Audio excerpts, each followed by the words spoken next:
5월 2일 새벽 기도의 말씀입니다. 오늘 본문은 시편 119편 17절에서 32절입니다.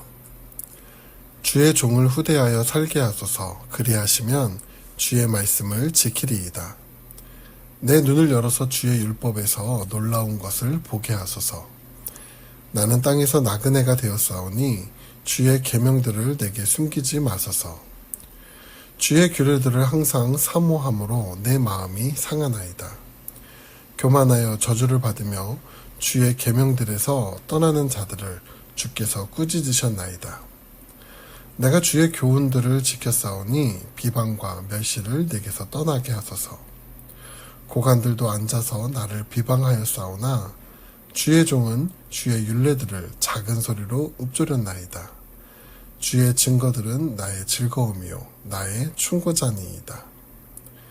내 영혼이 진토에 붙었사오니 주의 말씀대로 나를 살아나게 하소서. 내가 나의 행위를 아뢰매 주께서 내게 응답하셨사오니 주의 율례들을 내게 가르치소서.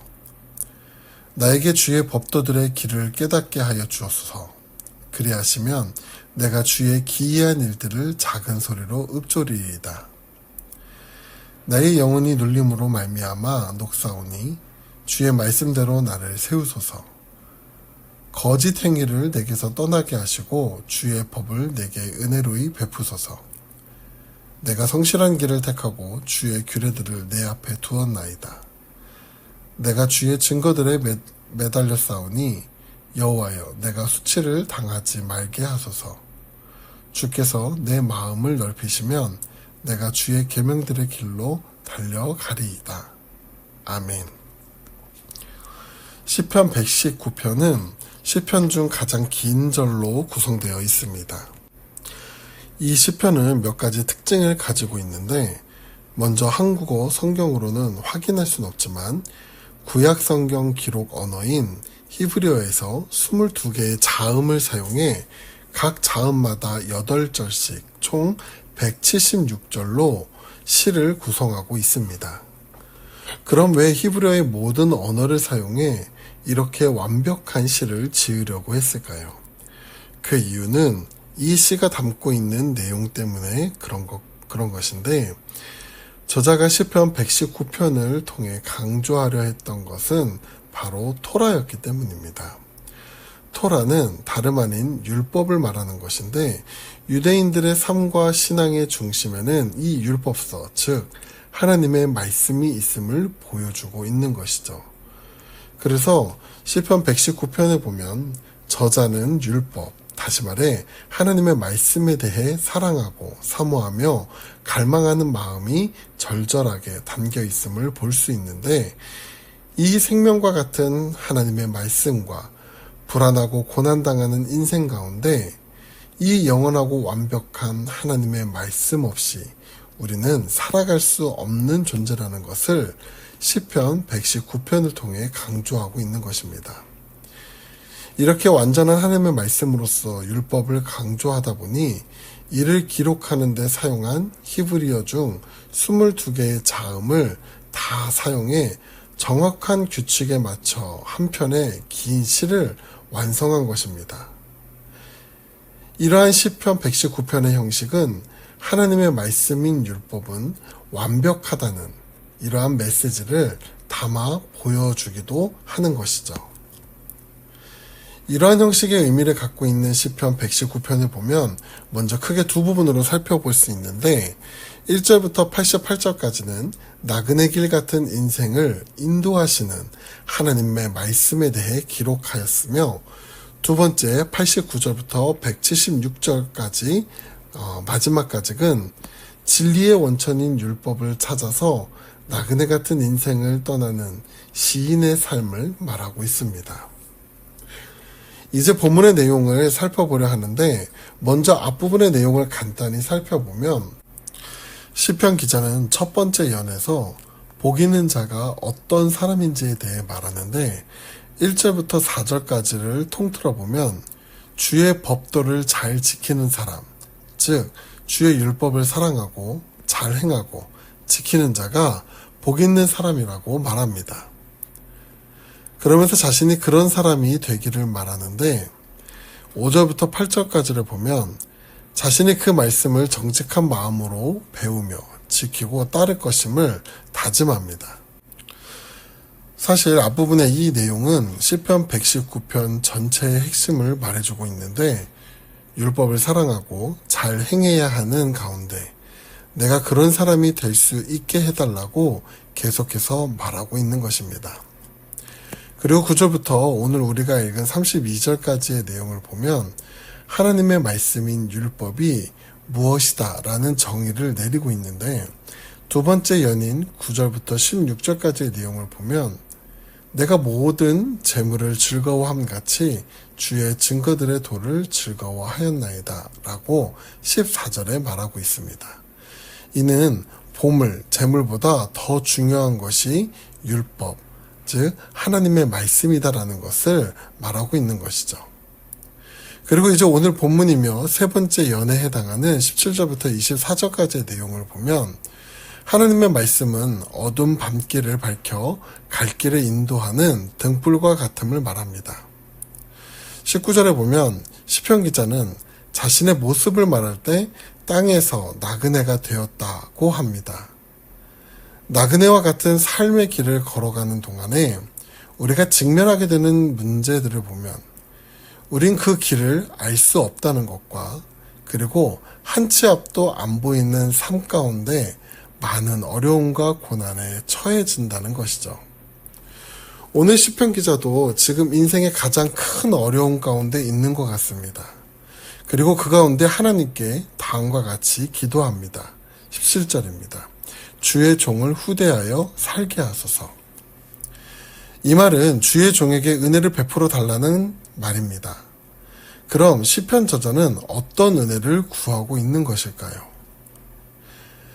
다음 절인 18절을 보면 내 눈을 열어 주의 율법에서 놀라운 것을 보게 하소서라고 구합니다. 하나님을 믿는 자들이 세상에서 오는 어려움과 고난을 이겨내는 방법은 하나님의 말씀의 능력을 의지하는 것인데 그 말씀이 내게 보이고 품을 수 있는 것은 하나님의 은혜가 있어야 한다는 것이죠. 그래서 18절에 보면 주의 율법에서 놀라운 진리를 볼 수 있도록 눈을 열어달라고 그 은혜를 구하고 있는 것입니다. 우리가 똑같은 말씀을 보아도 사람마다 반응이 다른 이유가 무엇일까요? 그 말씀의 은혜를 내가 찾고 얻어내는 것이 아니라 하나님이 우리에게 주시는 은혜가 있어야지 말씀의 놀라움을 경험할 수 있기 때문입니다.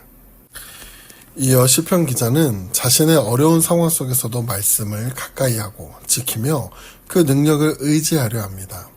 그리고 그 말씀을 향한 사모함을 고백하는데 20절을 보면 주의 규례들을 항상 사모함으로 내 마음이 상하나이다 라고 말합니다. 여기 사모한다는 말의 본래 의미는 뜨거운 태양 아래 생존을 위해서 물을 찾는 목마른 사슴과 같은 간절한 마음을 말합니다. 또한 상하나이다는 으깨지다, 분쇄되다라는 의미로서 이를 정리하면 시편 저자는 말씀에 대한 사모함이 육체와 영혼이 으깨지고 찢어질 정도로 또한 타는 목마름에 물을 찾는 사슴의 간절함과 같이 말씀을 사모함을 고백하고 있는 것이죠.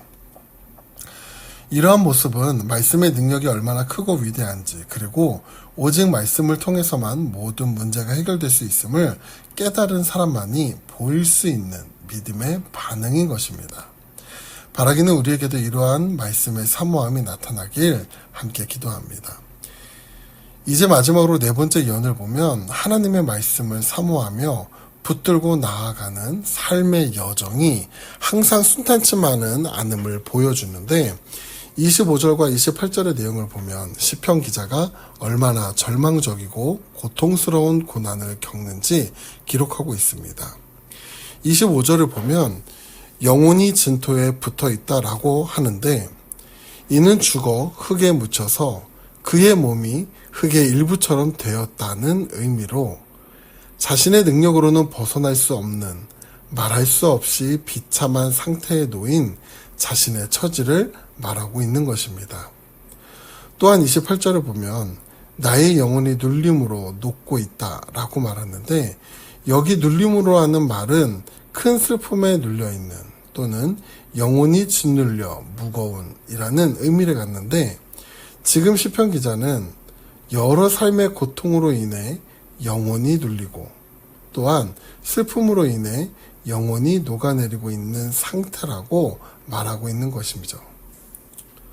그러나 시편 기자는 이러한 절망과 슬픔 속에서도 하나님의 말씀을 사모하고 묵상할 때 자신의 영혼을 다시 깨워주시고 살아나게 해달라고 간구합니다.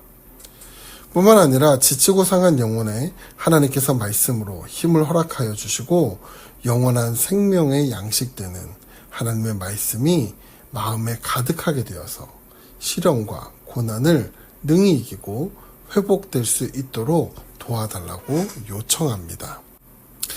이제 시편 기자는 하나님께서 우리에게 베풀어 주신 성실한 길을 따라 끝까지 포기하지 말고 가야 함을 말합니다. 때로는 힘이 들어 천천히 걷기도 하고 휴식을 취할 때도 있겠지만 결코 포기하거나 다른 길로 바꾸어서는 안 되는 것이죠. 비록 우리가 가야 할 인생의 길은 고난과 역경이 있지만 32절의 말씀처럼 하나님께서 우리가 그 길로 달려갈 수 있도록 마음을 넓혀 주시고 힘을 공급해 주실 줄 믿습니다. 사랑하는 태국 한인교회 성도 여러분, 하나님은 우리 모두가 말씀을 의지하며 말씀의 길을 따라가길 진심으로 원하고 계십니다. 우리는 우리가 반드시 가야 할 길, 의무감을 가지고 따라가야 할 길, 하나님께서 보여주시고 가도록 말씀하신 그 길을 성실한 모습으로 끝까지 감당하며 나아가야 합니다. 하나님께서는 우리가 말씀의 제자들로 살아갈 수 있도록 마음을 넓혀주시는 분이시기 때문에 우리는 그 말씀의 길에 우리의 생을 걸고 최선을 다해 달려가면 됩니다. 그 말씀의 길을 따라 살아가는 오늘 귀한 하루가 되시기를 진심으로 기도합니다. 기도하겠습니다. 사랑이 많으신 하나님, 오늘 우리 삶에 하나님의 말씀이 진정으로 살아 역사하실 수 있도록 우리가 그 말씀을 사모하고 품으며 그 말씀을 따라 행하는 삶을 살아갈 수 있도록 인도하여 주시옵소서. 때론 여러 상황 가운데 지치고 피곤하고 넘어지며 상처로 무너질 수도 있지만 그 모든 고난과 어려움의 상황 속에서 하나님의 말씀이 우리를 위로하시며 우리를 일으켜 세우시며 우리를 다시 걷게 하시는 힘이 될 수 있도록 인도하여 주시옵소서. 오늘 하루 하나님의 말씀의 의지에 또 그 말씀을 통해 주시는 힘을 가지고 살아가는 하루가 될 수 있도록 인도하여 주시옵소서. 감사드리며 예수님의 이름으로 기도드립니다. 아멘.